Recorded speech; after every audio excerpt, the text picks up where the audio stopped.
Bonsoir à toutes, bonsoir à tous et bienvenue sur Radio Fringale, j'espère que vous allez bien. On se retrouve ce soir pour une preview de course par étapes.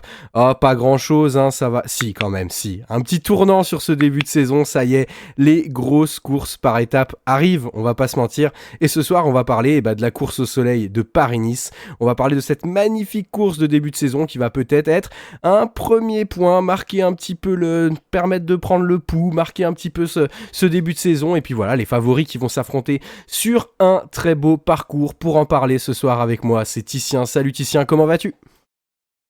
Salut Théo, salut tout le monde. Déjà très content de te retrouver, ça faisait un gros mois qu'on t'avait pas eu, donc je suis content de refaire une belle émission avec je toi. m'entraîne. Paris-Nice. Ouais, c'est je ça. m'entraîne, c'est je ça, m'affûte, enfin tu vois, voilà, tout ça, c'est pas évident. Hein. On va voir si tu t'affûtes aussi pour tes pronos alors. Non mais moi je suis très content. Paris-Nice, c'est la course de mon enfance, c'est vraiment une course que j'adore. Pour moi là, peut-être ma course d'une semaine préférée du calendrier, donc ouais, j'ai hâte de faire cette preview parce qu'en plus beau parcours, beau plateau, on devrait en prendre plein les yeux. Parfait, pour nous accompagner également ce soir, Matt. Salut Matt, comment vas-tu ?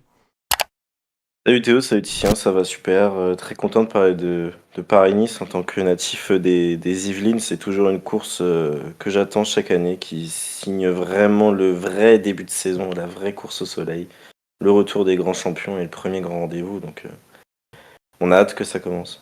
J'avais prévu, Matt, un petit lancement en disant « Vous avez l'habitude de le lire, mais ce soir, vous avez... » Et puis en fait, je me suis dit « Mais non, en fait, c'est fini les lancements comme ça. C'est maintenant, voilà, vous avez l'habitude de l'entendre autant que de le lire. » Donc voilà, en tout cas, un plaisir de partager ce soir cette émission avec toi. Alors messieurs, petit programme qui nous attend. Pour commencer, je vous ai préparé un petit jeu. Alors, je suis pas allé chercher dans le jeu trop fourbe. Ce sera un petit classique que j'adore. Je vous explique juste après. Dans un deuxième temps, Titien, tu sortiras ton meilleur roadbook, tes petites lunettes, ta loupe, tout ça, et tu nous passeras au peigne fin le parcours de cette édition de Paris-Nice. Et puis ensuite, on rentrera dans le vif du sujet parce qu'on va pas se mentir, il y a quand même, un épouvantail. Qui est présent sur ce parcours et qui sera le grandissime favori, Jonas Vingegaard. Et puis on verra s'il peut être battu, oui, non. Par qui ? Est-ce que ce sera lui-même son plus grand adversaire ? Est-ce qu'il y aura d'autres coureurs qui sont plus en forme que lui sur ce début de saison et à qui la course correspondra mieux ? Et puis une fois qu'on aura fait tout ça, on ira faire un petit tour plutôt de, j'allais dire des seconds couteaux, mais non, de ceux qu'on va appeler les animateurs, ceux qui seront pas forcément là pour la gagne, mais qu'on espère voir à l'avant, qui vont certainement briller. Et puis voilà, ceux qui font que la course, c'est pas juste des gars qui se battent pour le général, il y a d'autres choses à aller chercher et qui nous font généralement rêver tout au long de ces courses par étapes. Est-ce que vous êtes prêts, messieurs ? Ouais, toujours. Parfait. Ça fait longtemps que j'ai pas fait de jeu, de quiz, tout ça, moi, donc je suis un peu rouillé là-dessus. Ouais. Puis il y a du sacré niveau cette année. Parfait. Alors, j'en profite, mesdames, messieurs, si vous nous rejoignez, que vous nous découvrez ce soir, pensez à vous abonner. Hein. J'ai vu qu'on avait passé les 2800 parce que malgré mes grands entraînements, je garde toujours un petit œil sur ce qui se passe sur YouTube. J'ai vu également que voilà, tout se passe bien, que vous êtes généralement hyper réactifs dans les commentaires et c'est super cool, on vous en remercie d'ailleurs. Même si j'en profite quand même pour rappeler que l'espace commentaire est un espace d'échange et de partage permettant de parfois évoquer des avis différents, mais bien évidemment, on compte sur vous pour le faire dans la douceur la plus totale. Donc voilà, n'hésitez pas à vous abonner puis à faire tourner la chaîne, on n'est pas trop loin des 3000, voilà, hein, c'est toujours des beaux objectifs et puis comme vous pouvez le constater si vous nous suivez depuis plusieurs années, on continue de se développer et c'est aussi un objectif de la structure. Donc voilà, si on se développe, c'est grâce aux personnes qui écoutent et qui partagent, donc grâce à vous. Donc voilà, merci à toutes et tous et n'hésitez pas à faire tourner le contenu. Alors messieurs, le jeu de ce soir. J'ai une question, Théo, avant oui. qu'on démarre. Désolé, je te coupe, mais non, toi, tu l'aurais classé comment, Vinokourov, dans le classement des top 25 du siècle ? Il aurait été présent ? Alors moi, je sais pas si vous connaissez un peu le basket, mais tel Kevin Durant, je fais des faux comptes pour aller défendre les gens que j'aime sur les réseaux sociaux et insulter les gens que j'aime pas, voilà. Donc si vous voulez aller voir les commentaires négatifs qui parlent du classement, je suis souvent derrière, voilà. Hein, et non, mais ne parlez pas trop vite de Vinokourov, messieurs, parce que peut-être qu'on va le retrouver dans cette édition aujourd'hui. Alors messieurs, je vous ai fait un petit jeu qui s'appelle, c'est un grand classique, un jeu que j'adore faire, mais Paris, Nice ou les deux ? Alors pour ce faire, vous allez devoir répondre à chaque phrase que je vais évoquer, soit par Paris, soit par Nice, soit par les deux. Vous aurez le droit, messieurs, à une réponse chacun. Alors le plus rapide gagne, bien évidemment, mais si je donne une réponse rapidement et qu'elle est fausse, l'autre a le droit de donner une autre réponse. Il peut y avoir match nul si les deux se trompent, bien évidemment, vu qu'il y a 3 réponses possibles. Mais il ne faut pas répondre trop vite non plus. Est-ce que ça va pour vous? Si je réponds faux une fois, j'ai plus le droit de rejouer. Les règles sont claires. Très bien. Et il y aura peut-être des points bonus également si vous répondez juste, mais qu'en plus, vous allez chercher une réponse complémentaire. Tout le monde est prêt? Ouais, ça me va. Allez, parfait. L'an passé, j'ai vu Remco s'imposer sur son vélo de chrono. Les deux? Non. Paris. non, Paris. piège. Paris. Eh oui, Ça, bien c'est sûr. Pogacar qui a gagné. Eh oui, bien C'est vrai. évidemment. Uniquement à Paris, lors des JO, bien évidemment. Alors au début, j'avais prévu, j'ai vu Remco s'imposer déjà, puis je me suis dit non, il faut que ce soit plus compliqué. Je bien me suis fait évidemment. avoir comme un bleu, là. Et oui, je sais que Titien, souvent tu mords un peu à l'hameçon sur celle-là, donc voilà, sans dire qu'elle était spécialement pour toi. Mais messieurs, ne nous attardons pas là-dessus. Est-ce que vous êtes prêts? Ouvrez grand vos oreilles pour les mots qui vont suivre, ils sont importants. Alexandre Vinokourov, ce grand coureur kazakh plein de panache qui a su nous émerveiller tout au long de la première partie du XXIe siècle, a remporté la dernière étape d'une course par étape qui se terminait dans ma ville. Les deux. Ah, il est bon. Ah, il est bon. Les deux, c'est le dernier à faire le solo sur les champs. Tout à Il fait. gagne quand à Nice? Eh bien, il a remporté 2 fois Paris-Nice, mais... je veux pas dire de conneries, à 2005 et 2004. Alors, je sais plus si il me semble qu'il gagne sur les champs en 2004 et qu'il gagne à Nice en 2005, ou l'inverse. Enfin, de toute façon, c'est soit l'un, soit l'autre. non, c'est pas 2002-2003 qui gagne Paris-Nice. 2003, il Non, gagne mais, Paris-Nice. Il gagne Paris-Nice, mais il gagne pas la dernière étape. Non, il gagne pas la dernière Et étape. moi, c'est ça que oui, je ok, voulais. ouais. J'ai gagné la Ah oui. dernière étape à Nice. Et il me semble que Ok. c'est peut-être bien 2005, du coup, et 2004 sur les champs. Voilà. Mais Alors, en je suis effet, en train de checker, hein, évidemment. Vas-y, tu Et c'est peux aller. 2004 qui gagne à Nice. Bien joué. Ah, et 2005 sur les champs, du coup. Et oui, c'est ça. Bon, de toute façon, j'aime pas ce coureur, c'est normal que je me trompe sur les dates. Enfin, je vois pas du tout. J'ai un moment, enfin, je sais pas, quoi. Voilà, alors ça fait 2 points pour Matt. Titien, il reste 3 questions. Il va falloir être bon. Je vais me réveiller. Et puisque Radio Fringale, ce n'est pas que du vélo, mais c'est également du patrimoine, je possède en mon sein un monument cultuel et historique du nom de Notre-Dame. Paris. Et c'est une double erreur, messieurs, puisqu'à Nice, nous Oh là avons là. la basilique Notre-Dame et qu'à Paris, nous avons la cathédrale Notre-Dame. Eh oui, Terrible. eh oui, je vous ai Terrible. dit. Voilà, Terrible quand on est allé à Nice cet été, notamment. On voit que t'es allé faire du tourisme. Ah oui, C'est ça. ouais, Ah oui, Matt l'érudit, comme on l'appelle là. Alors, je suis la dernière ville où un Français s'est imposé. Nice. Alors qui, Titien, qui? Ça te permettrait d'avoir un point supplémentaire. Non, je veux pas du tout qu'il y ait du suspense jusqu'au bout. Amael Moinard? Ah non. Non, je sais qu'il a gagné à Nice, mais... Alors peut-être dans une course annexe, mais sinon on a Alaphilippe en 2020 sur la 2e étape du Tour de France. bah oui. Ah oui, Non, parce que Moinard, il avait Eh. gagné sur Paris-Nice en 2007, je crois, mais ouais, putain, Alaphilippe, c'est vrai. Oui, Nice, ce n'est pas que Paris-Nice. Hein, oui. C'est vrai. Dernière question.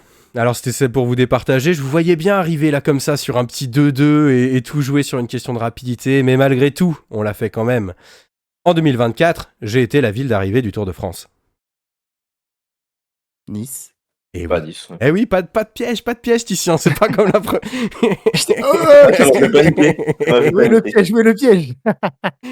Putain, mais il l'a déjà dit tout à l'heure, le con, pourquoi il pose 2 fois la même question? Qu'est-ce qui se fait? Eh ben très bien. Et bien sur ce Paris-Nice ou les deux, je crois qu'on peut sacrer en grand vainqueur Matt. Félicitations, Matt. Alors, si je ne dis pas de bêtises, je crois qu'il y a 2-2. Ah ouais, il y a 2 partout. Hein. Ah oui, vous Ouais, êtes... parce qu'il vient vous êtes d'égaliser trompés tous les deux? Titien. Oh là là, magnifique. Eh Ouais, ben on alors... s'était trompés tous les deux. Bon, bah alors attendez, il faut qu'on trouve... une... C'est vrai, c'est la question. Tiens, Matt, tous les deux, bah voilà, c'est les deux. Hein. Écoutez, non, bah, Voilà. vous voulez pas vous départager parce que j'en ai une autre sinon. On va se départager, allez. En 2020, la première étape du Tour de France est également arrivée à Nice. Qui a levé les bras sur la ligne? Alexander Christophe. j'allais il dire est bon. Christophe. Il est bon, il est bon le Titien. Voilà, il a su laisser un petit peu comme ça à Matt quelques... Tu vois, Matt, si au lieu d'aller te faire dorer la pilule en juillet dernier à Nice, t'étais allé visiter la basilique. C'est vrai. On n'en parlerait plus. Voilà, bah super. Non, mais je tiens à dire, c'est la deuxième fois en 2 quiz que je mène au score largement et que je me fais remonter pitoyablement. Je dois avoir une malédiction. Un fan de Primoz Roglic, peut-être? Sûrement, Non. sûrement. Théo, t'aurais peut-être dû poser la question sur les bars de Nice. Peut-être que Matt Ah oui, répond tout à plus fait. facilement. Exactement. Tout à fait, j'aurais pu parler de la place Masséna. Cette célèbre Voilà. discothèque, qui a vu l'an passé? Allez, très bien, messieurs. Et ben, je pense que maintenant, voilà, on va laisser la main à celui qui a remporté le quiz, ni plus ni moins, voilà, qui va nous donner un petit peu des infos sur ce qui va nous attendre pendant cette semaine, qui arrive tranquillou. Titien, par où va passer Paris-Nice cette année? Alors, comme d'habitude, on part de Paris et on arrive à Nice. Mais non, ça, je ne vous arrête. apprends pas grand-chose.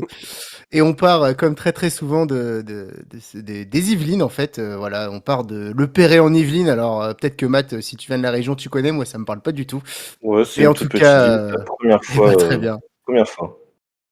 Voilà, et comme d'habitude, Paris-Nice, bah, ça va démarrer avec des étapes plutôt pour sprinter. On va avoir 2 étapes qui vont s'enchaîner le dimanche 9 et le lundi 10 mars, avec dimanche 9, une étape, donc une boucle en fait, autour une double boucle, j'ai envie de dire, autour du Perret en Yvelines, puisqu'on passera en plein milieu de l'étape sur la ligne d'arrivée déjà. Une étape pour sprinter qui pourrait réserver quelques surprises parce qu'il y a quelques petites bosses au cours d'étape, mais c'est des bosses de 1 km à 7%. Ce qui est intéressant, c'est qu'à une dizaine de kilomètres de l'arrivée, il y a une petite bosse, on va dire 1 kilomètre, au haut de laquelle il y a des sprints bonification. Et ensuite, on finit par 10 kilomètres de place. Ça me rappelle, je sais pas si vous vous souvenez, Paris-Nice, il y a 2 ans, quand Pogacar avait attaqué là, dans la dernière côte à 10 kilomètres de l'arrivée de la première étape. Ils étaient partis avec Vingegaard et Latour, je crois, et ils s'étaient fait reprendre sur la fin. Donc, en tout cas, ça pourrait peut-être inciter des punchers vraiment à déjà aller chercher ces secondes de bonification et à essayer de résister au peloton sur les 10 kilomètres tout plat, hein, vraiment du final. Mais sinon, effectivement, les sprinters sont quand même favoris de cette première étape. On devrait retrouver du Tim Merlier, du Mats Pedersen, du Tobias Flodendresen pour ceux que j'ai vus sur la Startist. Et alors le lendemain, par contre, à la deuxième étape, là, il n'y a pas de... Voilà, à moins d'un coup de bordure sur ces routes à découvert de la Beauce, il me semble. Franchement, il n'y a pas de quoi se mettre une côte sous les dents, hein. Ce sera vraiment du tout plat jusqu'à Bellegarde. Et donc, on devrait là aussi assister à un beau sprint massif. Mais Tu vois, attention, parce que... Oui. Titien, autant sur la première, je me dis qu'un gars comme Pedersen, il a tout intérêt à faire rouler un peu fort tout au long de l'étape, parce que sans dire qu'on aura des grosses bosses, on a quand même de quoi casser un peu les pattes de Merlier, parce que je pense que clairement, hein, sur une arrivée au sprint, notamment comme dans la deuxième étape, il fera pas jeu égal. Autant je me dis que sur la première, voilà, si t'es un sprinter qui quand même dépensera moins d'énergie, aura plus de facilité à passer les petites bosses. Puis, tu vois, un mec comme Pedersen, en plus, on sait pas ce que donnera le chrono par équipe, mais il y a peut-être un monde où en plus ça lui permet d'avoir le maillot jaune. Enfin voilà, un petit peu de temps, quoi. C'est Ouais, tout devenu un à peu fait. une En tout cas, habitude. il faudra vraiment rouler toute l'étape parce que, alors certes, on a l'impression qu'il y a pas mal de côtes, mais il y a rien non plus d'insurmontable, hein. Il faudrait Non, non, vraiment c'est juste qu'il y fatiguer ait un peu les vraiment des organismes, équipes, quoi. quoi. Ouais, Ouais, ouais, ouais, c'est tout à ça. fait. Mais tu vois, sur la première étape de Paris-Nice il y a 2 ans était vraiment très très similaire et pourtant à la fin c'était Tim Merlier qui avait gagné. Mhm. Donc le peloton sera frais, mais tu vois, je me dis pourquoi pas un Julien Alaphilippe qui sera présent, qui attaque dans la dernière bosse pour aller chercher les secondes. Enfin, on devrait en tout cas avoir malgré tout, quelques tentatives. L'année dernière aussi, sur la première étape, il y avait eu des attaques, je me souviens, de Remco, de Jorgensen. Donc toujours sympa la première étape de Paris-Nice, c'est animé, mais voilà, s'il y a 2 sprints sur ce Paris-Nice, ils sont pour ces 2 premières étapes. Et puis du coup, le mardi, l'étape 3, ça y est, on va arriver déjà sur une étape décisive puisque vous le connaissez maintenant, il est là depuis plusieurs années. C'est le traditionnel contre-la-montre par équipe qui est présent sur ce Paris-Nice, 28,4 km sur le circuit de Nevers-Manicourt. Contre-la-montre plutôt plat, il y a quelques petites bosses, il y a un passage notamment de 500 mètres qui va être assez, ouais, même 1 km à 5,5%. Mais sinon, ça restera un chrono pour gros rouleurs où vraiment les armadas qui sont venus là avec des gros bestiaux pour rouler devraient tirer les marrons du feu. Et la particularité du chrono de Paris-Nice, on le connaît également, c'est que habituellement en chrono par équipe, le temps est pris sur le 4e coureur de l'équipe, mais là, c'est pas le cas. C'est encore une fois la formule qu'on a depuis 2023 et qu'on aura d'ailleurs, hein, au départ du Tour de France 2026 de Barcelone, ce contre-la-montre par équipe. Les temps seront pris individuellement sur chaque coureur de chaque équipe. Donc, ce qui peut donner lieu à des stratégies. On avait vu il y a 2 ans, on se souvient, Pogacar qui s'était fait déposer à la Flamme Rouge par son dernier coéquipier et qui avait fait un sprint de malade là pour finir le chrono. Voilà, on peut vraiment avoir des stratégies. Également, un rouleur qui va rester avec son coéquipier. On se souvient de Stéphane Koum qui avait drivé David Gaudu jusqu'au bout. Donc vraiment, c'est assez intéressant parce qu'il peut y avoir pas mal de stratégies. Toujours est-il que voilà, ce sera un des gros morceaux de ce Paris-Nice parce que si tu viens avec une équipe où il n'y a pas de rouleur, clairement, tu peux prendre très très cher sur ce contre-la-montre par équipe. Je sais pas si vous voulez réagir dessus. Bah, moi, je trouve que c'est intéressant parce qu'en fait, quand on l'a vu arriver, c'est quand même assez récent, enfin, ce chrono avec ce format-là. On le regardait un peu avec des grands yeux en se disant, mais qu'est-ce que ça va être et tout. Et en fait, finalement, bah, on se rend compte que ça fait des petits, quoi, parce que enfin, ce sera quand même sur le tour la première étape, si je dis pas de bêtises, là, qui est annoncée Ah, dans c'est 2 ça. ans. Et enfin voilà, pour ouvrir déjà un Tour de France sur un chrono par équipe, et en plus cette formule-là, enfin on parle pas quand même d'une petite course qui se dit, allez, je vais tenter une première étape sous ce format, quoi. On parle du Tour. Donc c'est intéressant en fait de voir que malgré tout le vélo arrive à pondre de nouvelles choses et bien qu'on soit un sport avec une histoire et assez ancré et qui des fois a un peu de mal à se déplacer dans la tradition, il y a quand même de nouvelles choses qui émergent et on a vu que ça fonctionnait plutôt bien et juste par rapport au point tactique. Bah, la dernière bosse, elle est à 4 km de l'arrivée. Je pense que là, tu peux aisément te dire qu'avec ton leader, si tu arrives à conserver 2 gars qui roulent fort là dans l'espèce de faux plat descendant derrière, euh, et plus ton leader, bah, tu peux avoir une strat un peu pareil aussi, quoi. User tes 4 premiers bonhommes sur les 20 premiers kilomètres, monter la côte à fond à 3, 2 gars qui prennent le vent dans la descente, puis tu lâches le leader à 500 mètres de l'arrivée pour qu'il casse tout. Il y a aussi, je pense qu'il y aura des choses à jouer, ouais. Ouais, moi Matt, j'aime bien ouais. aussi j'aime bien ce format aussi, mais je trouve c'est plus un intérêt de faire le spectacle qu'un intérêt sportif parce que l'épreuve ça reste un contre-la-montre par équipe et moi j'aime bien quand t'as quand même les 4 gars qui arrivent en même temps parce qu'ils ont fait la perf ensemble et parce que le contre-la-montre par équipe est censé refléter le niveau moyen de l'équipe alors que tu parlais de 2023 où Pogacar avait été lancé comme si c'était un train de sprint. Bah, c'est un peu ça que ça me procure comme sensation. C'est qu'en fait, c'est un train de sprint sur 25 km où en fait, c'est pas vraiment de la performance d'équipe, mais c'est de la performance individuelle. Chacun son tour avec un leader qui est censé finir le travail. Après, par contre, là, je me fais un peu l'avocat du diable. C'est quand même un format que j'aime parce que ça ramène beaucoup de spectacles et qu'il y a plus d'écart que, la version que je défends. Mais bon, c'est ce côté traditionnel de contre-la-montre par équipe. J'aime bien que ce soit un effort d'équipe et pas un effort individuel, chacun son tour, quoi. Après, tu vois, je te rejoins de ouf sur le fait qu'il faut pas que ces chronos-là remplacent définitivement le format du chrono par équipe. Je me dis juste que ça peut être cool qu'on ait les deux, en fait. Pas forcément sur une même épreuve, hein, parce que voilà, mais qu'une année tu retrouves des chronos par équipe, et comme tu dis, en plus, moi j'aimais bien ces années où en fait t'avais aussi des équipes qui s'entraînaient toute l'année pour ça, parce que c'est une vraie technique de rouler ensemble, qui avait ça comme objectif, notamment sur le Tour de France à l'époque où il y en avait, qu'on voyait des mecs qui s'étaient entraînés là-dessus et qui allaient péter des grosses cylindrées parce que vraiment, enfin voilà, ils étaient là pour ça. Et je trouve que c'est hyper cool aussi. Mais le fait que voilà, il y a en fait, que ce soit plutôt pour moi un nouveau format d'épreuve qui se crée, je trouve ça intéressant. Mais en effet, c'est pas la même chose qu'un chrono par équipe classique. Et je pense que l'un ne doit pas remplacer l'autre sur le long terme sur les courses, quoi. Là, je suis complètement d'accord. Ouais, les deux doivent coexister. Dans tous les cas, ce sera vraiment un premier gros temps fort de ce Paris-Nice parce que clairement, il y a des équipes qui vont prendre un éclat. Enfin, quand on voit certaines armadas qui vont être taillées pour ce contre-la-montre par équipe et Bah, d'autres vont Ineos, être un peu plus à la peine. Ouais, voilà. Et à côté, tu prends des équipes comme Bahreïn, on sent ouais. que ça va être un petit peu compliqué pour eux, quoi. Et d'ailleurs, bah, enfin, deuxième étape décisive dès le lendemain, hein, ce Paris-Nice, il avance très très vite et ben on la connaît cette étape puisqu'on avait quasi eu la même il y a 2 ans encore. C'est pour ça que ce Paris-Nice a beaucoup de similitudes avec celui de 2023. On arrive à la loge loge des gardes. Vous vous souvenez de cette montée où David Gaudu avait failli créer l'exploit et il avait seulement été battu par un Tadej Pogacar, des grands jours, qui avait d'ailleurs assommé ce jour-là Jonas Vingegaard. Donc la loge des gardes, déjà, elle intervient après une étape plutôt vallonnée, même s'il n'y a rien d'insurmontable. On sera un petit peu tout le temps en prise, mine de rien. Donc c'est une étape qui va user les organismes. On sera à la moitié de ce Paris-Nice et là, on est sur une vraie montée, un vrai col de moyenne montagne, hein, près de 7 km à 7% de moyenne. Ce sera vraiment la première grosse bataille entre les favoris et au soir de la loge des gardes, on est d'accord que tout le monde sera à sa place. Carrément. Oui. Oui, parce qu'en plus, l'étape est difficile en fait. Il y a quasi pas un mètre de plat. Ça monte, ça descend tout le temps. Il y a des côtes et des cols intermédiaires tout du long de l'étape, même dès le début, hein, au bout de 30 km. Donc, va falloir avoir des jambes très solides. Après, ouais, on va parler de la suite du parcours, mais bon, on sait aussi que Paris-Nice, c'est quand même une course de début d'année où, en fonction de la météo et autres, et aussi des profils des coureurs inscrits, où les formes arrivent à s'inverser bien qu'on soit dans une course d'une semaine. Donc, ouais, je pense qu'on y verra un peu plus clair, mais il reste quand même du matos sur la fin de semaine pour qu'on ait des tendances qui puissent s'inverser, quoi.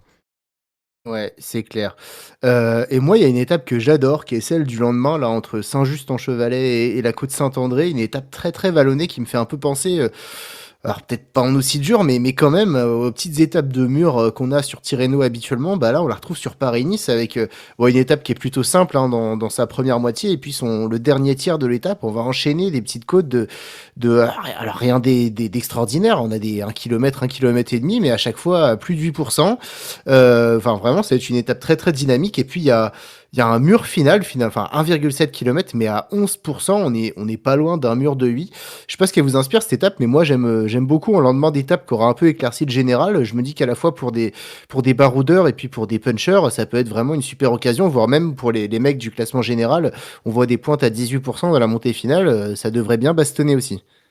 Vas-y, Matt, Elle si est tu veux. super bien trouvée. Ouais, elle est super bien trouvée cette étape parce que ça va dans la continuité d'une épreuve qui cherche toujours à contenter tous les types de profils de coureurs. Tu vois, là, en 5 étapes, on a en gros 5 étapes qui sont destinées à des profils de coureurs différents. D'abord des sprinters qui passent bien les bosses, puis des sprinters purs, des rouleurs. Là, la quatrième étape, ce sera des grimpeurs, voire des punchers qui peuvent être résistants, puisque la montée est quand même roulante.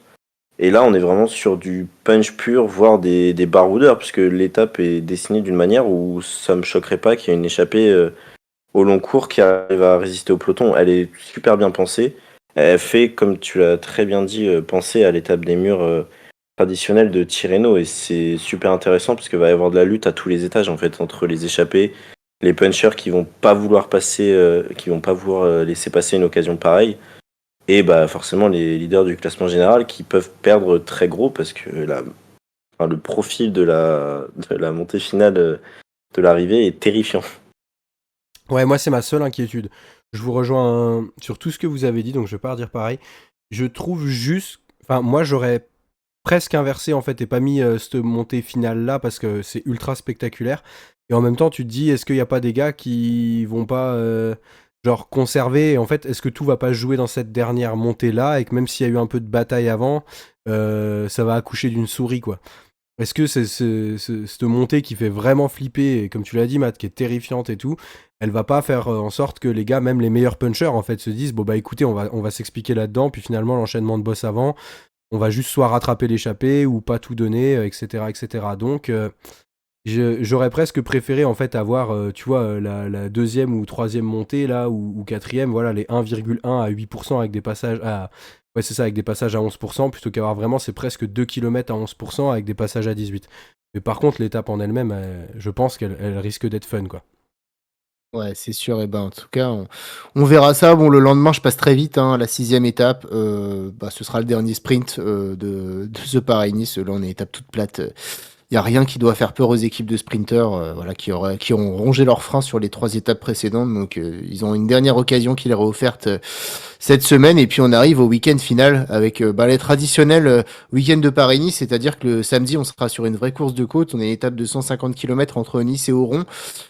Clairement, et certes, il y a la Colmiane qui commencera à faire mal aux jambes au milieu de parcours, mais vu je dirais, ouais, 20-25 km de faux plat montant qu'il y a jusqu'au pied de la montée d'Oron, je vois pas un favori se risquer à attaquer d'aussi loin parce que derrière, bah voilà, si un groupe s'organise, c'est vraiment, on se fait mal aux pattes quand on est tout seul. Donc moi, je pense vraiment que ça se jouera dans la montée finale vers Oron, qui est quand même 7 km à 7%. Donc on est sur un beau col de montagne. On arrive à 1600 mètres d'altitude. On espère qu'il n'y aura pas de souci avec la météo. Et puis je vous laisserai réagir après l'étape traditionnelle que j'adore, hein, toujours autour de Nice.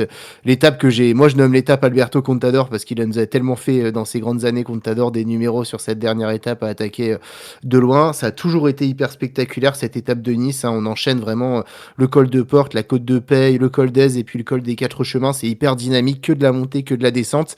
On a souvent eu des renversements. J'ai même dans l'histoire récente, je me souviens de Primoz Roglic qui a failli perdre face à Simon Yates il y a 3 ans, il me semble, un Paris-Nice. Donc, ouais, on risque d'avoir un sacré spectacle. On se souvient l'année dernière, hein, de Remco qui avait tout tenté et McNulty qui avait perdu son maillot au profit de Matteo Jorgensen. Donc, ouais, cette dernière étape, elle est toujours. Enfin, moi, je l'adore. Elle est toujours parfaitement tracée. En plus, cette année, ils ont encore plus rapproché la ligne, le sommet du dernier col de la ligne d'arrivée qui est à 9 km.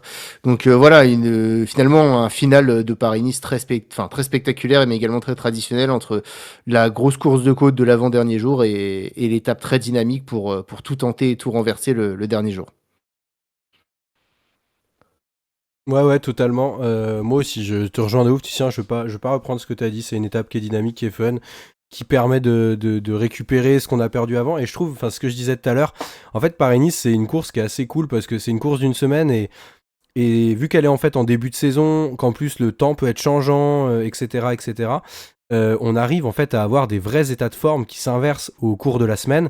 Et des fois, les formes de milieu de semaine, c'est pas du tout celles de fin de semaine. Et cette étape, en fait, elle a tout ce qu'il faut pour permettre à des coureurs qui arrivent en super forme et qui sont en embuscade, c'est-à-dire à 1 minute, voire 1 minute 30 du favori, de pouvoir tenter plein de choses en fait. Et voilà, je la trouve géniale et je pense qu'on va encore avoir du beau spectacle.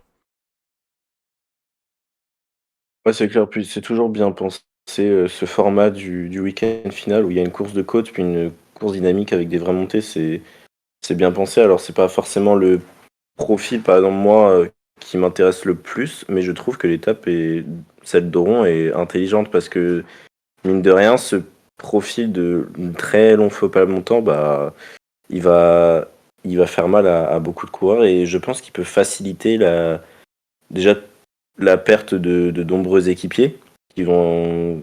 Il y en a beaucoup déjà qui vont pas passer dans la Colmiane, mais résister à 20-25 km de faux plat montant pour emmener son leader, ça risque de faire exploser pas mal d'équipiers avant la montée finale vers Oron. Donc ça, c'est intelligent. Et puis, ce que j'aime bien, tu l'as souligné, c'est le fait d'avoir rapproché légèrement l'arrivée entre le sommet du col des Quatre Chemins et l'arrivée à Nice sur la promenade des Anglais. Ça, je trouve ça super intelligent parce que je pense que ça peut permettre beaucoup plus d'attaques et à de nombreux coureurs qui seraient offensifs et qui réussiraient dans leur tentative à résister au groupe de 15-20 coureurs qui sont à leur poursuite et qui peuvent revenir plus facilement sur le plat.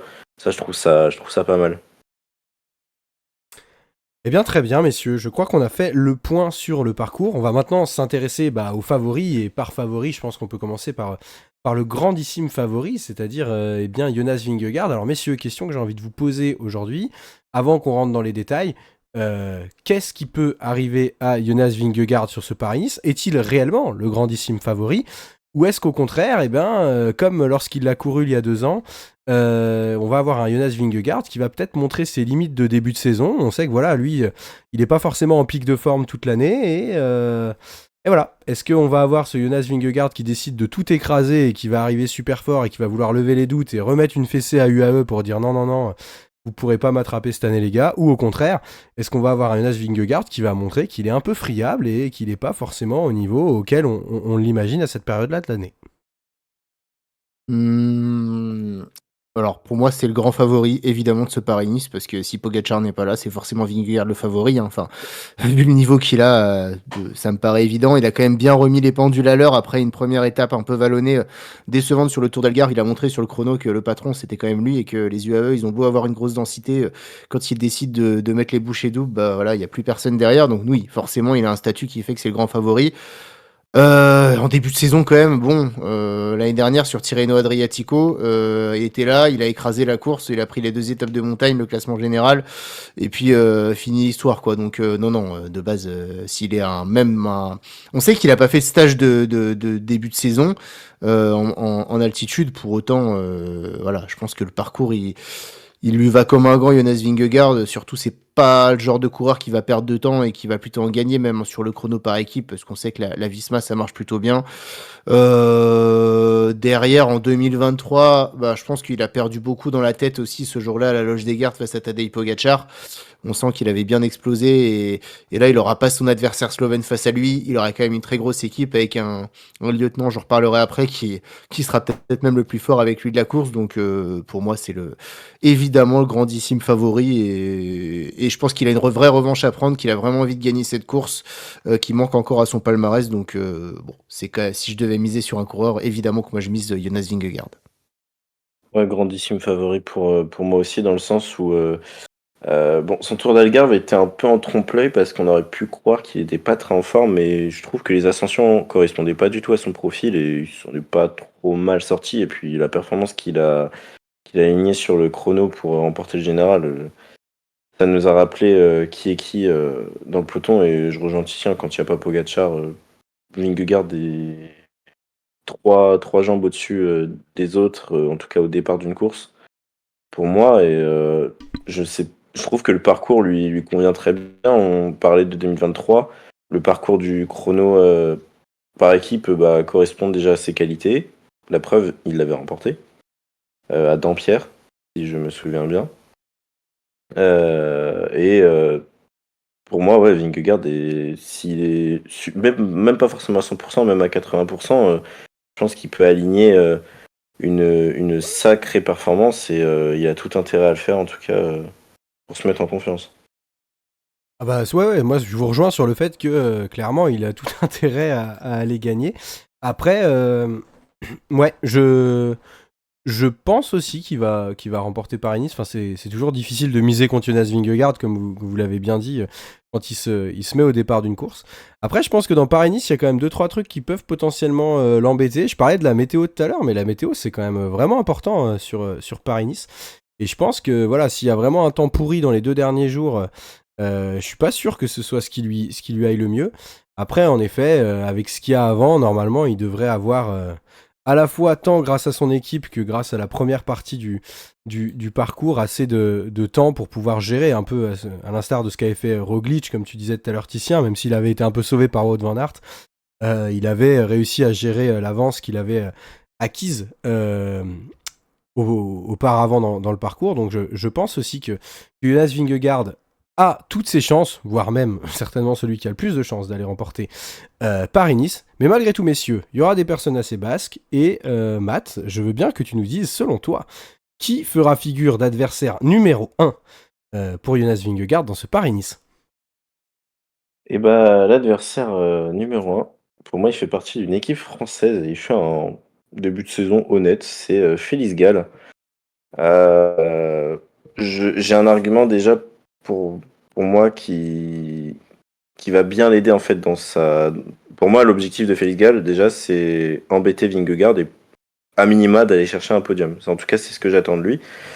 Euh, j'ai l'impression qu'il a retravaillé ses qualités de grimpeur et bah, malgré toute sa malchance qu'il a eu à l'UAE Tour, c'était pour moi l'un des plus forts derrière Pogacar. En chrono, on sait que c'est une pipe, clairement. Mais il est entouré d'une équipe hyper solide autour de lui, hein. On sait déjà qu'il y aura Bruno Armirail et Stéphane Bischegger, plus Oliver Naesen qui roule pas mal. Donc pour le protéger sur le chrono par équipe, ça va être super intéressant. En tout cas, j'espère que ça va être le cas. Le Tour m'a montré que les courses de côte, ça pouvait lui convenir. Et par exemple, l'étape Véroron, pour moi, elle m'intéresse. Pour son profil, vraiment. Félix Gall, j'en attends beaucoup. C'est un coureur de toute manière où j'en attends beaucoup depuis 2 ans, hein. Ça avait été ma grande déception l'année dernière et je trouve que son UAE Tour a été super intéressant.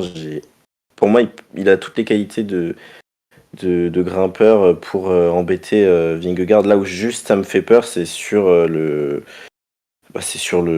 malgré tout, en fait, quand même le chrono par équipe. Est-ce que la protection sera suffisante? Son placement aussi, parce qu'il a tendance à se faire piéger de manière incompréhensible. Et puis, troisième inquiétude, c'est malgré tout sur l'étape des murs, parce qu'il manque un petit peu de punch face à d'autres leaders, ça peut lui porter préjudice. Ok.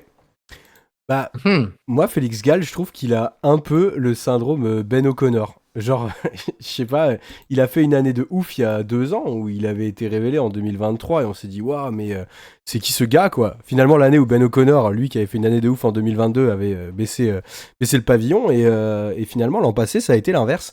On attendait une vraie confirmation de Félix Gall. Moi, je me rappelle, on en parlait en début de saison en disant, waouh, mais est-ce que, en fait, ce gars, c'est pas potentiellement un favori podium Tour de France? Enfin, est-ce qu'il va pas nous faire une saison, il va éclater? C'est quoi son plafond, tout ça?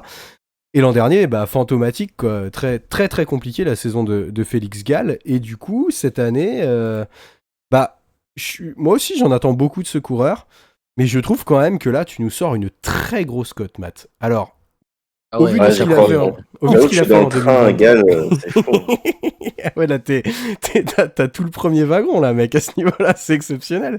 Non, mais après, je te suis sur le fait que c'est un gars qui a d'énormes qualités, et en plus, on sait qu'il ose attaquer, et quand on voit la dernière étape, notamment, je pense qu'un mec comme Félix Gall, s'il est en chasse, il hésitera pas à y aller, s'il a les jambes, il hésitera pas à y aller, enfin, c'est pas un coureur qui est timoré, quoi, quand il a les jambes, il y va, et ouais, c'est quelque chose qui pourrait lui convenir.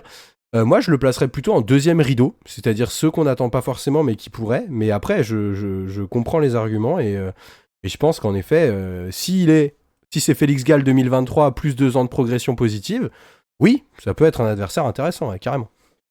Hmm. Bon, bah, non mais Matt, je veux pas te casser ton délire, mais non mais à aucun moment Félix Gall il va briller sur Paris-Nice. Je suis vraiment désolé, j'y crois pas du tout. Mais s'il y a une bordure, il sera dedans, c'est sûr. Sur le contre-la-montre par équipe, il va quand même perdre beaucoup. Il sait pas descendre la dernière étape sur Paris-Nice, instant soit peu que ce soit mouillé. Félix Gall, il sera à l'arrêt total. Non, je trouve que c'est pas une course pour lui. C'est une course de costaud quand même Paris-Nice avant d'être une course de vraiment de grimpeur. Il y a, enfin, tu vois, sur l'étape avec les bosses là très courtes, très pointues. Faudra être bien placé au pied de ce genre de côte. Félix Gall, le placement, c'est pas son truc. Enfin, vraiment, tu vois, c'est bien plus un coureur que je vais voir briller sur des tours de Catalogne ou des tours de Romandie ou des grandes étapes de vraie montagne. Mais là, aux Émirats, c'est sûr qu'il n'y a pas. Il a brillé sur une étape où il n'y avait pas vraiment de contraintes de placement, etc. Mais ouais, j'y crois. Sur une course nerveuse comme Paris-Nice, Tu veux dire parce que c'était une moi, deux fois je deux sais voies? que tu l'adores, mais tu l'adores, ouais. Mais non, j'y crois vraiment pas. Je pense que l'étape qui lui convient le mieux, c'est celle d'Oron. Mais je pense qu'il aura déjà perdu beaucoup, beaucoup de temps. C'est sûr en pure ascension, il sera sûrement dans le top 5 grimpeur s'il a son niveau de l'UAE Tour. Mais non, franchement, tu vois, je le vois même pas dans le top 10. Ah, mais tu vois, pour le coup, il est entouré d'une sacrée équipe de lieutenants qui peuvent l'aider sur tout ce qui est placement, etc. Quand on t'envoie un Bischegger, un Paré-Peintre qui connaît très bien les routes de Paris-Nice, un Nason, un Armirail, enfin ce genre de gars qui peuvent l'aider. Je trouve qu'il y a un travail en tout cas qui est fait depuis le début de saison chez Decathlon pour bien placer les leaders. Chez UAE, effectivement, l'UAE Tour, il n'y avait pas forcément de contraintes de placement, mais il était toujours super bien placé, en tout cas pendant l'ascension. Il a jamais une seule fois quitté les 5 premiers de ceux qui roulaient, et ça a payé, en tout cas sur l'étape qu'il a vraiment pu disputer avant sa chute. Donc c'est pour ça que moi je pense qu'il peut vraiment être costaud, et puis de toute façon c'est pour ça que je crois en lui, parce que j'espère qu'il va passer enfin un cap en ayant vraiment aussi ce mental de leader aussi, parce que c'est ce qui lui manque pour l'instant. Très bien. Alors, Titien, tu nous dis oui, Félix Gall, machin, tout ça, mais alors, qu'est-ce que tu vois, toi, aller gratter sous les orteils de Jonas Vingegaard? Non, mais moi, pour moi, le seul mec qui peut lutter et que je vois d'ailleurs comme plutôt qu'un lieutenant, vraiment un co-leader, c'est le vainqueur sortant. Il est dans l'équipe de Jonas Vingegaard, c'est Matteo Jorgensen. Il m'a paru très très en forme hein, sur les classiques, même si le week-end d'ouverture était pas incroyable, bah, voilà, sur ses courses, il était quand même très fort. C'était vraiment le plus fort des Visma. Tu sens qu'il a une force, ce mec. Il a la carrure pour un Paris-Nice, c'est-à-dire que c'est vraiment un coureur hybride, Jorgensen. Il est à peu près bon partout. Et Paris-Nice, pour moi, c'est vraiment une course qui est faite pour les coureurs qui sont bons partout. Ouais, il se fera pas pied. Enfin, dès qu'il y aura une cassure, une bordure, il sera dedans. Les étapes punchy, on l'a vu l'année dernière où il disputait, il battait Evenepoel et Roglic sur des côtes courtes. Il a un excellent punch. Le contre-la-montre par équipe, ça va lui profiter. Donc, pour moi, il a tous les atouts pour être en forme sur cette course. À voir quel sera le rôle qui lui sera défini. Est-ce qu'il sera vraiment amené comme un lieutenant pour Jonas Vingegaard? J'espère pas. Moi, je pense vraiment qu'ils peuvent jouer en envoyant Jorgensen devant et Vingegaard derrière. Et à ce jeu-là, l'Américain, il pourrait en profiter également parce que tous les regards vont être tournés sur Jonas parce que c'est le grand favori. Qui ira derrière à chaque fois quand Matteo Jorgensen fera une attaque? Je ne sais pas. Moi, je le vois prendre des bonifs sur les premières étapes, finir avec Vingegaard sur le contrôle-la-montre par équipe. Et puis ensuite, s'il a déjà le maillot jaune de Paris-Nice, est-ce que vraiment le Danois ira le chercher? Peut-être sur Oron, Vingegaard sera plus fort que lui, mais sur un début de saison, vu comment il était fort, Jorgensen, enfin, si je repense aux courses par étape d'une semaine l'année dernière, qui sont Paris-Nice qu'il a remporté, il était au moins aussi fort que Remco, voire plus fort, parce qu'il a fini devant lui. Et puis, sur le Dauphiné, quand même, il était à deux doigts d'aller chercher Primoz Roglic. En montagne, il était même plus fort que Roglic. C'est vraiment sur le chrono qu'il a perdu du temps. Non, Jorgensen, sur les courses d'une semaine, en tout cas pour l'instant, c'est vraiment un costaud. Et ouais, moi, c'est 51-49 pour Jonas Vingegaard. C'est vraiment le mec, pour moi, je le vois en plus profiter du jeu d'équipe. Donc, j'espère qu'il viendra vraiment pas dans ce rôle de lieutenant parce qu'ils ont laissé quand même, ils auraient pu le mettre sinon sur Tirreno. Il est venu sur Paris-Nice. Donc, en tout cas, s'il y a bien un mec qui peut battre Jonas Vingegaard, pour moi, c'est Matteo Jorgensen qui a vraiment pris du galon depuis un an. Donc, je le vois très très fort, l'Américain. J'ai peur en fait que Matteo Jorgensen soit aligné dans le même rôle que Kym Uijtdebroeks pour Vingegaard l'année dernière sur Tirreno. C'est juste ça qui me fait peur. Après, ouais, Jorgensen, clairement, Paris-Nice, c'est un profil qui lui correspond parfaitement. Hein. C'est pas pour rien qu'il l'avait remporté l'année dernière et en plus avec une certaine manière, hein, parce qu'il se permet même de laisser la victoire à Evenepoel dans la dernière étape. Mais Jorgensen, ouais, clairement, les résultats en chiffres n'ont pas été marquants sur le week-end d'ouverture, mais il était de loin le plus fort de la Visma. Après, il n'a pas les mêmes objectifs que Vingegaard, c'est ça aussi qui me fait peur. Je pense que Vingegaard va être le leader parce que c'est vraiment objectif Tour de France, donc il faut se tester sur les courses par étapes, alors que Jorgensen, les classiques flandriennes arrivent très vite finalement. C'est juste ça qui me fait peur et qui me fait dire qu'il va être cantonné en fait. Je pense pas que ce sera un lieutenant à la Sepkus, mais plus en fait type Kym Uijtdebroeks sur Tirreno où il doit faire le boulot de fou pour Vingegaard, mais derrière il peut quand même jouer sa chance, un peu comme Almeida sur le Tour de France l'année dernière où il faisait un énorme boulot pour Pogacar, mais quand même derrière il s'accrochait pour aller chercher une belle place au général et pourquoi pas tenter sa chance quoi. Alors moi je pense qu'intrinsèquement, en effet, Matteo Jorgensen a tout pour remporter cette course, mais que par contre je ne vois absolument pas la Visma jouer le jeu d'équipe sur cette course d'une semaine. Je vois vraiment le tout pour Vingegaard en me disant, en fait, je pense que Vingegaard, la jurisprudence Vuelta, victoire Sepkus, c'est finito pour lui, il laissera rien. Paris-Nice, comme tous les grands coureurs, il a envie de le mettre à son palmarès. Cette année, il n'y a pas le mec qui pourrait l'empêcher de gagner, en tout cas celui qui est le plus obvious à ce niveau-là, c'est-à-dire Pogacar. Donc je pense que Jorgensen va vraiment se cantonner à un rôle d'équipier, sachant qu'en plus, Jorgensen, c'est quand même le mec qui joue bien la stratégie d'équipe. Enfin, il va pas se mettre à faire des trucs qu'on lui a pas dit de faire. Même si je pense qu'en effet, il sera très fort et que peut-être même, notamment, on pourrait imaginer, je sais pas, dans les dernières étapes ou autres, le voir presque plus fort que son leader. Il sera cantonné au rôle d'équipier. Et ouais, à l'inverse de toi, Titien, je les sens pas du tout les Visma jouer une course d'équipe et arriver à la fin en se disant bon Koulos, Jorgensen a gagné alors que Vingegaard cette année il a besoin de prendre de la confiance, il a besoin de s'imposer sur les courses sur lesquelles il va, il a besoin d'arriver sur le Tour de France en bonne forme et avec, comme je l'ai dit, un boost pas possible, de se dire que sur toutes les courses il a pu étaler tout le monde. Et je pense que du coup l'équipe va tout faire pour cet objectif là qui restera selon moi l'objectif numéro 1 de la Visma cette année. Et donc Jorgensen, on va, je pense en tout cas, c'est mon avis, ne pas le laisser aller aller briller sur Paris-Nice et potentiellement prendre une petite minute d'avance ici ou là, qui ferait que derrière, ce serait mauvais genre que Vingegaard roule à fond alors que c'est son collègue qui a le maillot jaune. Et du coup, ouais, j'ai du mal à voir ce scénario arriver. Bah, et on verra, écoute. Et puis rien dit qu'à la pédale, Jorgensen, il puisse pas non plus. Parce qu'il est intrinsèquement un peu moins fort que Jonas Vingegaard, mais. Enfin, Ouais, vu mais ce tu qu'il a vois, montré vraiment l'an dernier sur une course d'une semaine. est-ce que Visma, il s'autoriserait ça? Tu sais, genre, ce Et, jour-là, Jorgensen est bah, plus fort que je me Vingegaard. Moi, Est-ce la qu'on le question que je laisse me y pose, aller? c'est pourquoi avoir fait ce calendrier à Jorgensen? On serait que ce sera toujours le numéro 2 parce que il est aligné sur Paris-Nice avec Vingegaard. Ensuite, il sera aligné sur les classiques avec Flamande avec Wout.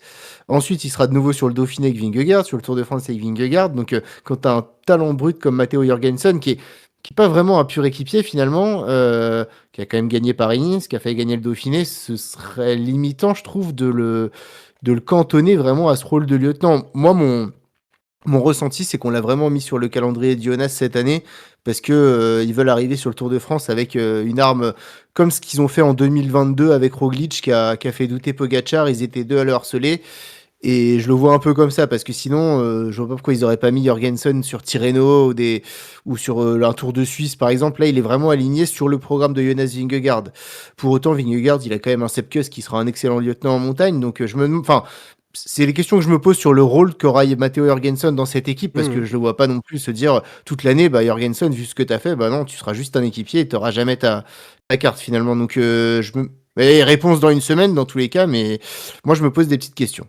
Tu vois, genre, juste petit élément de réponse pour moi, et du coup, je comprends totalement ce que tu veux dire, mais c'est. Alors, autant je suis d'accord sur les classiques flamandes, le tout pour Watt, en fait, on sait que ça marche pas. Enfin, tu vois, on l'a fait avant, à chaque année, c'est comme ça, et ça fonctionne pas, et c'est vraiment dommage, parce que là, pour le coup, Jorgensen, il aura une vraie carte pour aller jouer une victoire.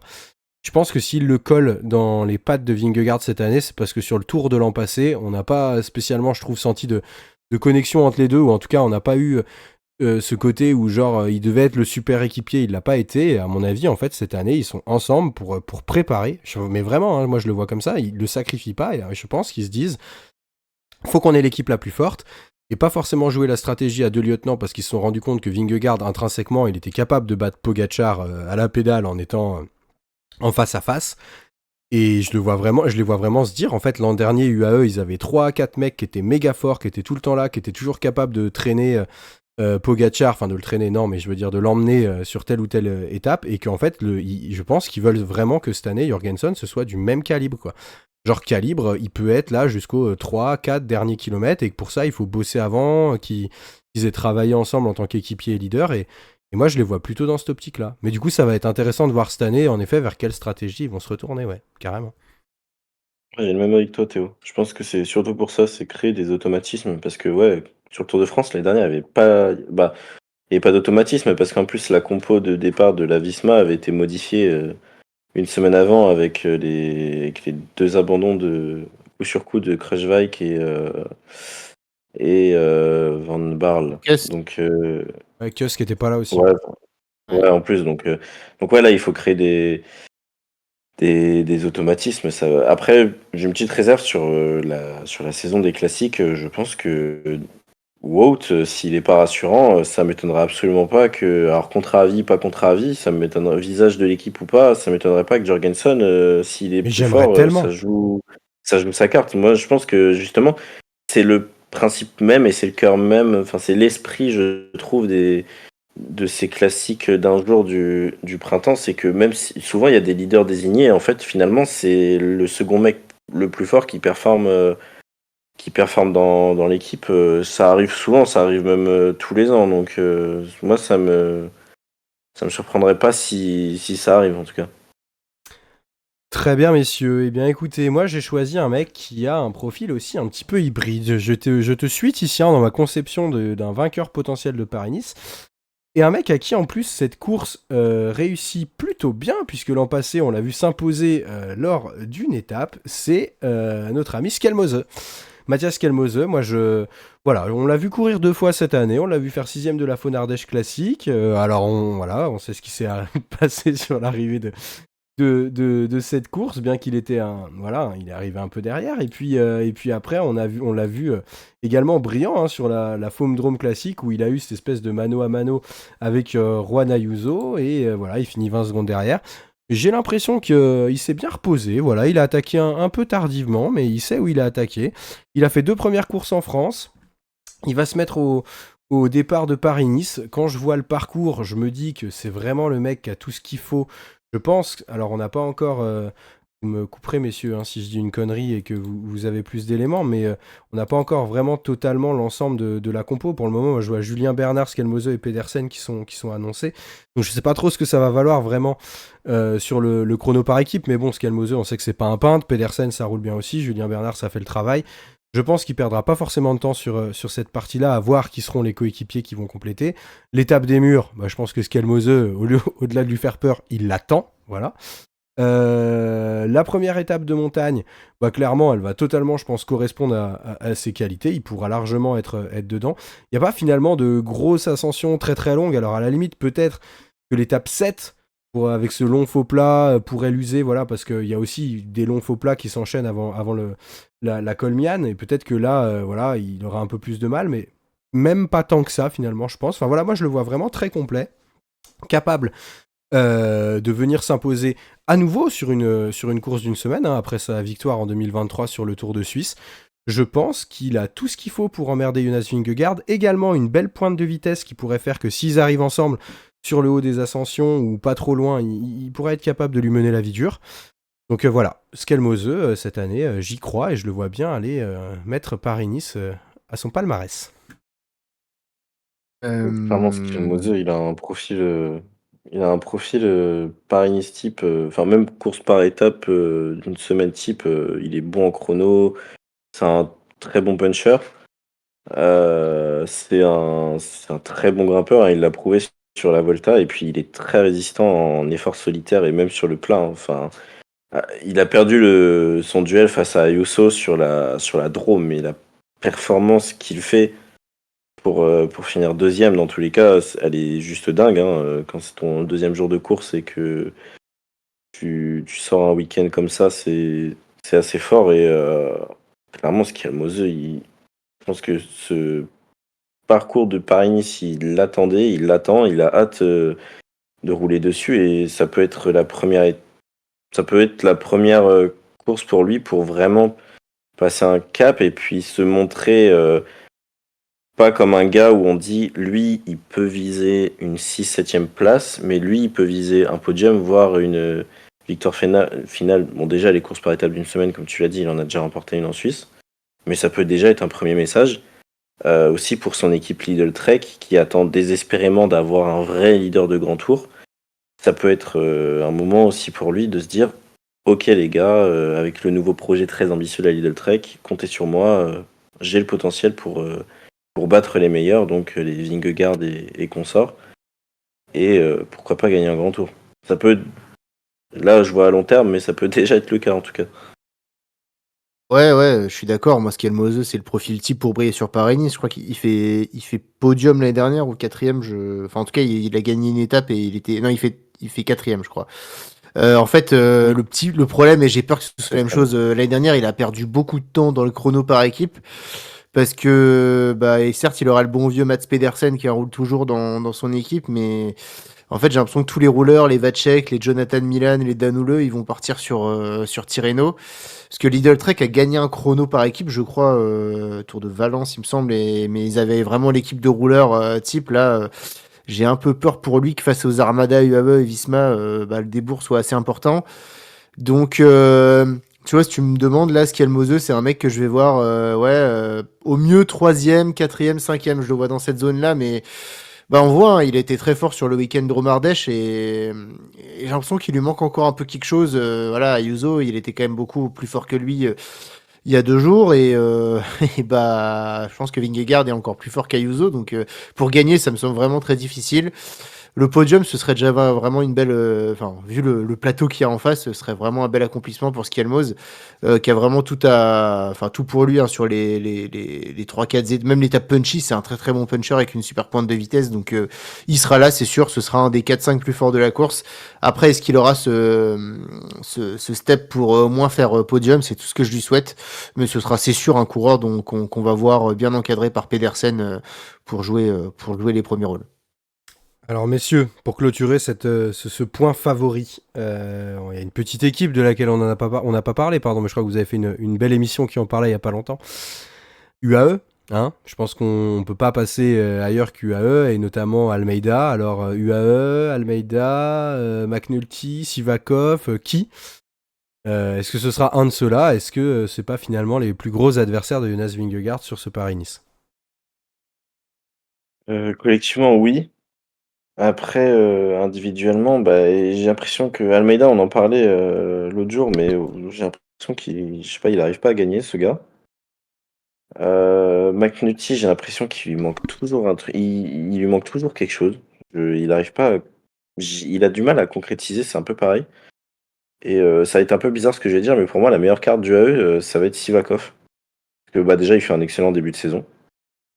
Pour commencer, hein, il a remporté la Ruta del Sol il y a, il y a quelques jours, il y a une dizaine de jours. Et collectivement, je pense que ça peut être très solide. J'ai toujours peur en fait avec UAE qui s'enferme dans ah mais moi j'ai pas envie de rouler pour toi parce que bah t'es pas Pogacar et que bah, Pogacar, ok, il est 4 jambes au-dessus de moi, donc oui, je roule pour lui, mais toi tu n'es qu'Almeida et je trouve que bah moi j'ai remporté la Ruta del Sol, donc je vois pas pourquoi je roulerais pour toi. C'est juste ce qui me fait peur avec eux, parce que par contre, collectivement, bah, ils ont que 5 gars, donc ça veut dire qu'il en manque encore 2, et c'est déjà très très très solide, quoi. Ça va aller vite sur le chrono par équipe déjà, hein. Bah ouais, c'est Eux, clair. eux, ils vont pas lancer un mec, hein. Ils vont le faire à l'ancienne, Matt. Ils vont arriver au moins à Ah bah, 4, c'est t'inquiète. les Ah ouais, favoris. T'en penses quoi, Titien? ah ouais, c'est clair. Bah, et moi, je dis quoi? Alors, pour moi, le meilleur coureur, ce sera Joe Almeida. Il est quand même très très fort, hein, le portugais. Je trouve qu'il a pris un step en bien supplémentaire depuis l'an passé. Après, Paris-Nice, c'est jamais une course qui lui a beaucoup souri. Je sais pas si ces courses vraiment un peu punchy, etc. Ça va bien aux caractéristiques d'Almeida, qui a par exemple plus réussi sur Tirreno. Il a déjà fait un podium sur Paris-Nice. Je crois qu'il fait même pas dans le top 10 l'année dernière. Il a dû faire 8e il y a 2 ou 3 ans, donc ça lui réussit un peu moins. Là où UAE a été impressionnant en février, par exemple sur l'Algarve, parce qu'ils profitaient de leur surnombre. Sivakov également a gagné en Andalousie, mais c'était pas face à la même adversité.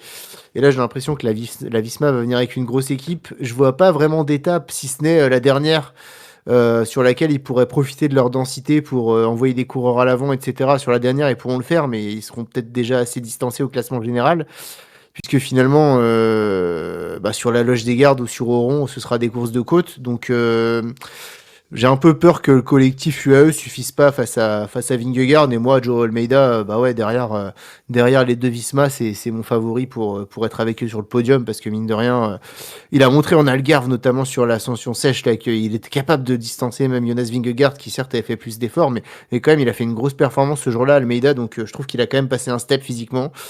C'était le meilleur des autres, hein, sur le dernier Tour de France, malgré son boulot d'équipier. Donc ouais, je pense qu'il sera très fort. UAE, pour moi, c'est les favoris du contre-la-montre par équipe. Ils réussissent toujours bien sur cette épreuve. Ils auront une grosse équipe de rouleurs.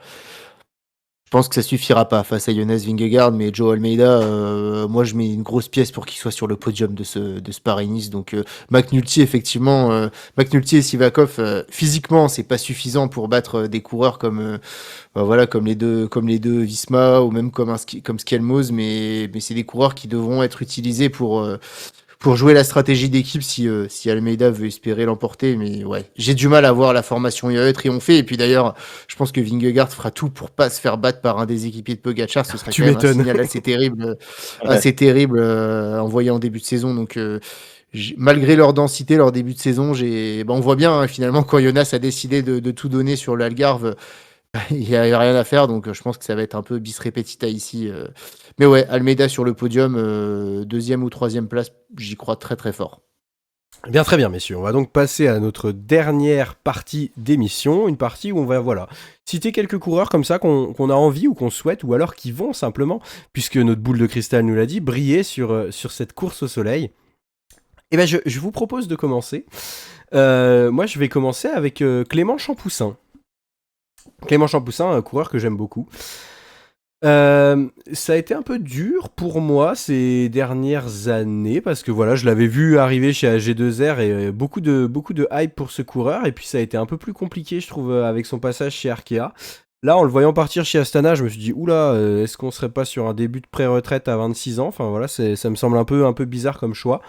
Et en fait, finalement, je trouve que depuis le début de saison, bah voilà, il est pas si mal. Alors, c'est pas encore allé au bout, mais il montre plutôt des signes encourageants, c'est-à-dire que bah, déjà il est à l'avant, il arrive à se placer, même dans les arrivées plutôt groupées. Voilà, on sait que c'est un coureur qui peut aller vite au sprint, qui a une belle petite pointe de vitesse, notamment quand ça arrive dans les petits groupes. C'est un bon puncher, c'est un gars qui est résistant également et qui est capable de bien grimper. Hein, donc voilà, je le vois avec son beau début de saison, peut-être venir concrétiser tout ça en allant en claquer une petite, ou au moins en étant un des animateurs de ce Paris-Nice. Donc voilà, je sais pas ce que vous en pensez, mais Clément Champoussin, je mets une petite pièce dessus.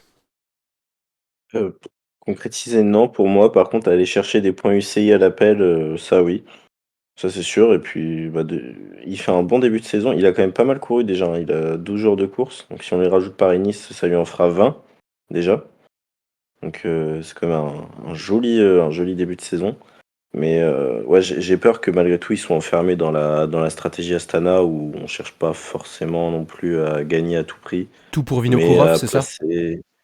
Ouais, c'est ça. Nicolas, tout Pour pour Nicolas. Vinokourov. Nicolas, ouais. Où j'ai peur, ouais, que en fait, bah, bon, j'ai peur que malgré tout, le niveau Astana soit un petit peu juste quand même pour le World Tour, et que de l'autre côté, la stratégie soit quand même. Bon, tant pis, Champoupou, on s'en fout que tu gagnes pas, mais essaye d'aller chercher une 4ème place, tant pis, quoi. J'ai peur que ce soit ça.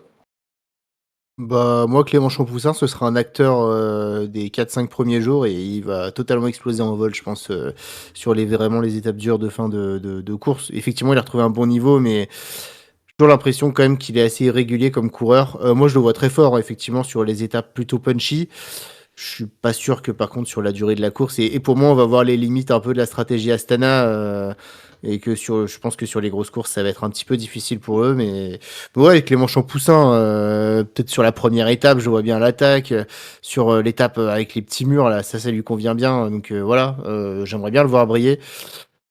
En classement général, moi j'y crois pas. Effectivement, je pense il va aller chercher des points là où il peut, mais ouais, je vois bien faire tu sais, un petit top 5, soit à la loge des gardes, soit sur l'étape des petits murs le lendemain. Voilà. Mais en tout cas, sur la durée du Paris-Nice, je pense que ça va être un petit peu trop haut niveau pour lui. Alors je te rejoins Titien, hein. Je le voyais pas comme un acteur du classement général, hein. Ok. C'est comme un coureur c'est ce que je voulais dire dans cette rubrique-là, coureurs qui vont briller généralement sur la course qu'on va voir à l'avant, que ce soit classement général ou pour aller chercher une victoire d'étape, ou pour les, comme on l'a dit, pour les voir pendant cette semaine, quoi.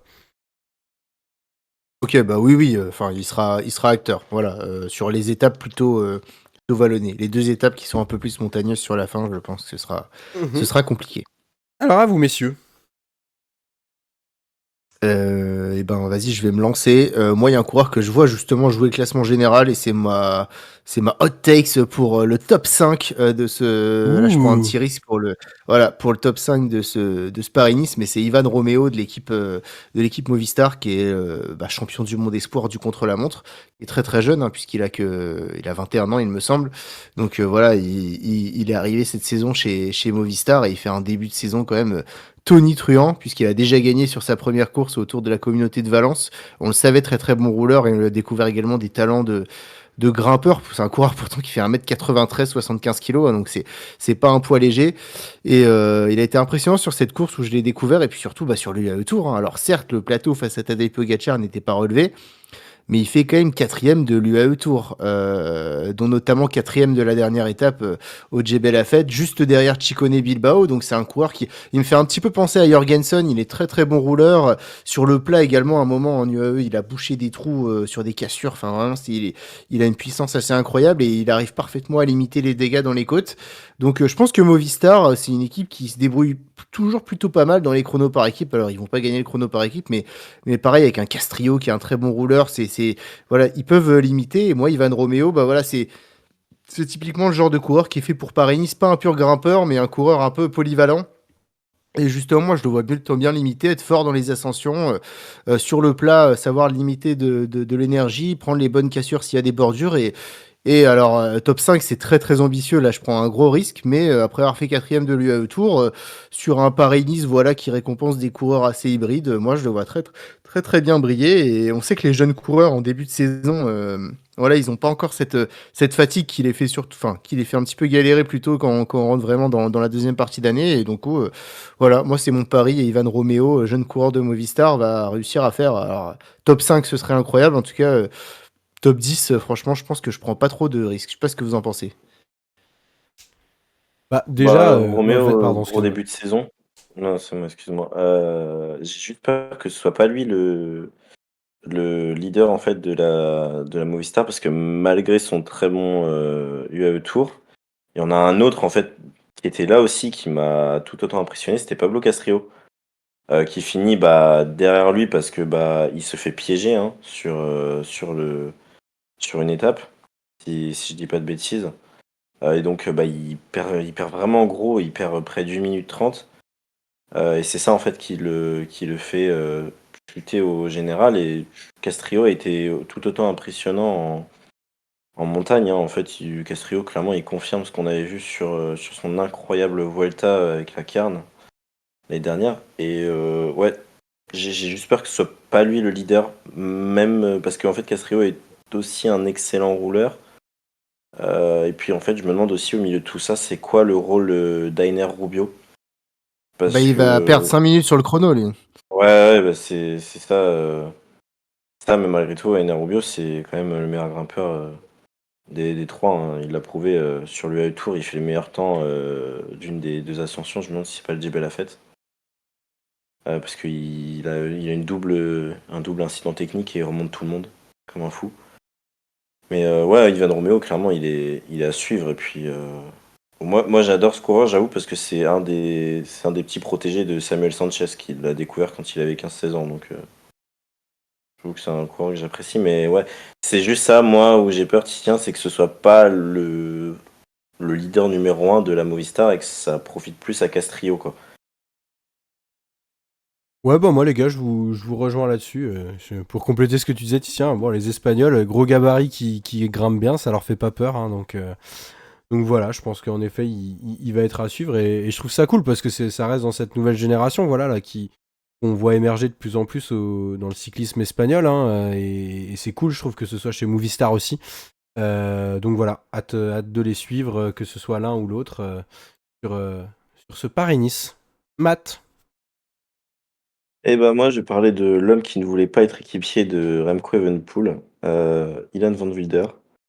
Alors c'est très présomptueux vu ce que le Belge nous propose depuis quand même quelques mois, mais j'ai trouvé que son Tour d'Algarve était relativement discret mais intéressant. Il, il a quand même une petite pointe de vitesse, c'est un bon grimpeur même si c'est pas le meilleur grimpeur et il a il a des qualités de rouleur même si clairement l'équipe n'est pas orientée autour de lui mais autour de Tim Merlier. J'aimerais, moi, voir un Ilan Van Wilder qui est enfin capable de viser vraiment un top 5 vraiment sérieusement sur une des meilleures courses par étape de l'année. Il l'a déjà fait, mais parce que l'année dernière, il finit quatrième au Tour de Romandie et quatrième aux Émirats Arabes Unis. J'aimerais voir un Ilan Van Wilder qui enfin assume le fait qu'il ne veut pas être simplement un lieutenant de Remco et qui peut s'affirmer comme un vrai leader de rechange et de poche de la Soudal Quick-Step. Alors évidemment, Van Wider, c'est un coureur qui fait pas rêver, hein. Quand je l'annonce comme ça, je pense pas, il est même pas nommé dans les 15 premiers, je pense, pour faire une vraie perf au général. Mais moi, j'y crois, en tout cas, j'y crois toujours, parce que c'est un coureur que j'aime bien, qui a un vrai sens de la course, je trouve, qui est un bon puncher, hein, quand même. Et je trouve que Paris-Nice, ça pourrait lui convenir. Est-ce qu'un top 5 c'est trop ambitieux? Sincèrement, je pense que oui. Mais moi, j'ai hâte de voir ce qu'il peut faire sur les routes de la course au soleil. Ouais. Mmh. Bah, moi je suis un peu mitigé. Je trouve que c'est un coureur qui me déçoit un peu par rapport à ce qu'on annonçait. Alors il est encore jeune, hein, mais les années passent et on voit que maintenant il y a des jeunes qui arrivent à toute vitesse. On l'annonçait comme le petit Remco Evenepoel et bah, pour l'instant il est encore bien loin, hein, de son leader belge. Donc ouais, Van Wilder. Ouais, comme tu dis, moi c'est pas un coureur qui me fait beaucoup rêvé. En plus, je crois il est tombé là dans cette histoire de rond-point sur la Faune Ardèche. Le lendemain, il finit très loin sur la Drôme. Bon, je suis pas hyper optimiste pour Hélène Van Wilder. C'est sûr que c'est un coureur, ça lui correspond parfaitement, hein. Paris-Nice, c'est un très bon rouleur. C'est un coureur qui est un peu passe-partout, mais là, ouais, il me déçoit un peu. Alors, j'espère qu'il me fera mentir, mais parce que je l'aimais beaucoup vraiment quand il est arrivé à 20 ans, il était très très fort. Mais bon, pourquoi pas? Je mettrai pas une pièce sur lui. Très bien, messieurs. Et ben, je vous propose de faire un dernier tour rapide où voilà, chacun on donne un nouveau coureur qu'on voit bien aller briller pendant cette semaine. Titien, si tu veux attaquer, je t'en prie. Ouais, parce que faut quand même parler des Français. Alors, nos plus grosses chances françaises cette année, c'est bizarre, mais elles seront sur Tirreno. Mais on a quand même Lenny Martinez qui est présent sur ce Paris-Nice, qui sera co-leader, à mon avis, avec Santiago Buitrago. Et derrière, la route décidera un peu de celui qui doit être mis en avant. Mais moi, j'attends beaucoup de Lenny Martinez. Je me dis que si David Gaudu, finalement, a fait un super Paris-Nice en 2023, pourquoi Lenny Martinez nous ferait pas un Paris-Nice du même genre cette année? Il a été plutôt dans un rôle d'équipier depuis le début de saison, mais je trouve qu'il monte en puissance. Il était quand même très fort là sur les dernières courses au service de Buitrago. Ouais, c'est un bon grimpeur, mais également bon puncher, Lenny Martinez. Faut juste voir s'il arrive à passer ses premières étapes selon la météo, etc. Mais moi, j'ai envie de le voir, voilà, sur une course se frotter au meilleur. Je pense que, ouais, ça m'étonnerait pas qu'il soit dans les 4-5 meilleurs grimpeurs de ce Paris-Nice. Le général, le problème, c'est que ça va être compliqué avec ce contrôle à montre par équipe où, bah, la Bahreïn, pour le coup, là, c'est pas un exercice où je les vois vraiment briller. Donc j'espère qu'il va réussir à limiter la casse, mais Lenny Martinez top 10 au classement général, je serais déçu franchement s'il le faisait pas. Et ouais, j'ai hâte de connaître son niveau face au tout meilleur. Mais j'ai vraiment, je sais pas, j'ai l'intuition que Lenny Martinez sera dans les plus forts. Je suis pas sûr que ça se reflète dans son classement final, mais sera dans les plus forts, en tout cas en montagne de ce Paris-Nice. Donc voilà, si déjà il valide une place parmi les tout meilleurs sur ce genre de course, ça lancerait très très bien sa saison. Matt, est-ce que t'as une deuxième personne à nous mettre en avant? Ouais, bah, c'est un coureur qui est arrivé très tôt chez les pros, qui a mis du temps, mais qui revient de mieux en mieux et qui fait partie du beau projet Tudor. C'est Marco Brenner, qui, bah, ce week-end, a fini notamment deuxième, hein, de la Faune Ardèche Classique, qui fait un bon début de saison, 9e au Oman, qui est un bon grimpeur, euh, qui a toujours été annoncé, hein, depuis ses années junior espoir comme un monstre absolu et qui a toujours eu du mal à confirmer. Mais moi, je pense qu'il va être un vrai animateur et je serais pas surpris s'il arrive à se faufiler et aller chercher une place dans le top 10, dans le top 10 final. Après, évidemment, bon, sur le chrono par équipe, je pense qu'ils vont prendre de très très cher la Tudor, malheureusement. Mais moi, j'aime beaucoup ce coureur, j'aime bien sa manière de courir. Il hésite pas à se frotter au meilleur pour essayer de résister et prendre les bons coups. Là encore, bon, même si sur la Drôme, ça s'est pas bien passé, il a abandonné. Bah, sur l'Ardèche, il finit quand même à une deuxième place très probante derrière Romain Grégoire, parce que lui avait lu le roadbook aussi. Et donc j'ai hâte de voir ce que peut donner Brenner. Je suis sûr qu'il peut aller chercher je sais pas, une 7, une huitième place. Et ça m'étonnerait pas que dans une étape type au rond, on le voit dans le top 5 dominer certains favoris et puis finir derrière les meilleurs, quoi. Très bien, eh bien moi messieurs, je vais terminer par un classique. Je vais vous parler de Julien Alaphilippe. Bon voilà, comment va-t-il arriver sur ce Paris-Nice? Difficile à prévoir, mais en tout cas je pense que ça va être un bon moyen de prendre le pouls pour le reste de sa saison.